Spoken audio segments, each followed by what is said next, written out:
Wel, mae'n hyfryd cael bod yma heno ar gyfer yr ail ddarlith flynyddol o Cyngor Cymru ar alcohol a chyffuriau eraill. It's the second annual lecture tonight, the Welsh Council on Alcohol and Other Drugs. And even though I've said welcome, it's not my place to do so at all, really. That's why we've got Assembly Member Gareth Jones here. Thank you very much. Gareth Jones is the Assembly Member for Aberconwy, and I think I should allow you to give the formal welcome. Diolch fawr iawn yng Ngharad. Diolch am y cyflwyniad yna. Dwi'n meddwl fi ddylio bod eich cyflwyno chi ond ta waith. Dwi'n hynod diolchgar. Gai nais di'n croeso cynnes i bob un ohonoch chi i Gynulliad Cenedlaethol Cymru. Falch iawn bod chi yma ar y chlysur pwysig fel sydd gyda ni. Like all of you, I am looking forward eagerly to today's lecture, or this evening's lecture, because we are very much aware of Professor Finlay's frontline involvement in many areas, but especially in implementing the palliative care strategy in Wales.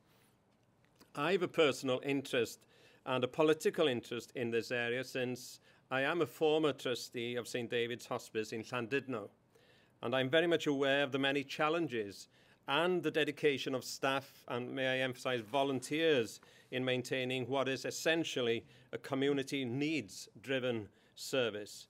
So greatly appreciated by individuals and very often families and friends that have a cross to bear. Now, I had and still have what would be best described as a cross-political party interest in campaigning for reliable and sustainable funding for the hospice movement. And Baroness Finlay will know all about that as well and the challenges we've had in Wales. And we are making really serious and good progress in that respect. But that's enough from me. Let me reiterate my welcome to you all and to say how privileged and delighted I am to be with you tonight and to have had this opportunity just to say a few words. Diolch yn fawr iawn chi.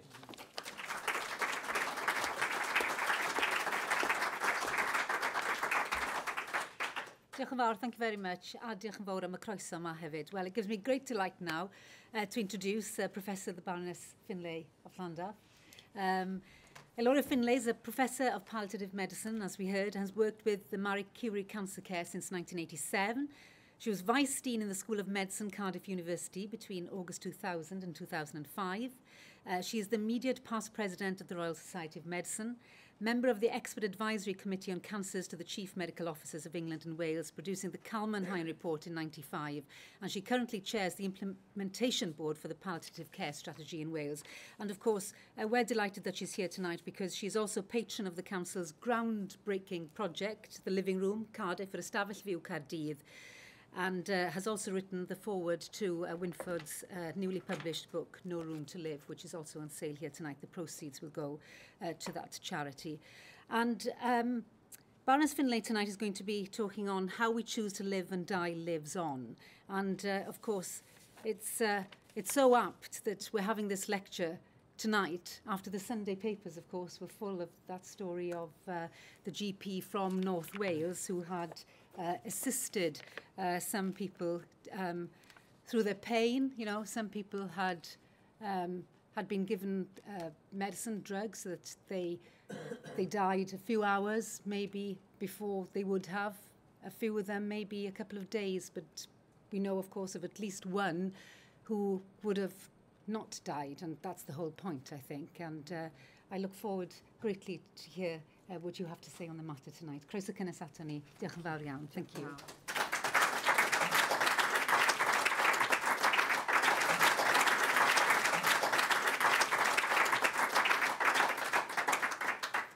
Diolch yn fawr. Can I also thank you for your welcome? And when I came in somewhat fraught off the M4 and getting round, your welcome really got my pulse rate down and calmed me down. So a very personal thank you to you and to all that you've done in setting up St David's in the north. It indeed has been an enormous privilege and remains so to be chairing the Implementation Board for Palliative Care Services in Wales. And I'm really proud of the fact that I think in Wales we have a more solid embedded service than England or Scotland or Northern Ireland or Southern Ireland. or most of Europe, and that we are the envy of the trainees. The word now is Wales is the place to be. I was at the European meeting of palliative care in Glasgow recently, and I was being approached by juniors. They wanted to know when there were jobs coming up. Wales is the place to be, which is great. And it has been Edwina Hart's personal commitment to improve care of patients and put funding our way. And as we know, money's not around. So tonight, I'm going to talk to you really about living. And if I may, just before I start, say to you that those of you that then go and read this book, I hope will see a connection between some of the things in here and some of the things I'm going to say. I was late because the railway line was vandalised at West Drayton. So there were no trains in or out of Paddington. So I was lucky enough that my daughter was home and could give me the car keys and I could borrow their car and drive down. But actually, where it's relevant to tonight's talk is that we know that children who end up in trouble, a lot of those are bereaved and have complicated grief. Bereaved children who have not been supported in their grief have a higher instance of alcohol and drug addiction. They have a higher instance of criminal activity. They have a higher instance of depression. They underperform academically and don't reach their full potential. Now, that's not all of them, but their risks are higher. So the title of How We Choose to Live and Die lives on.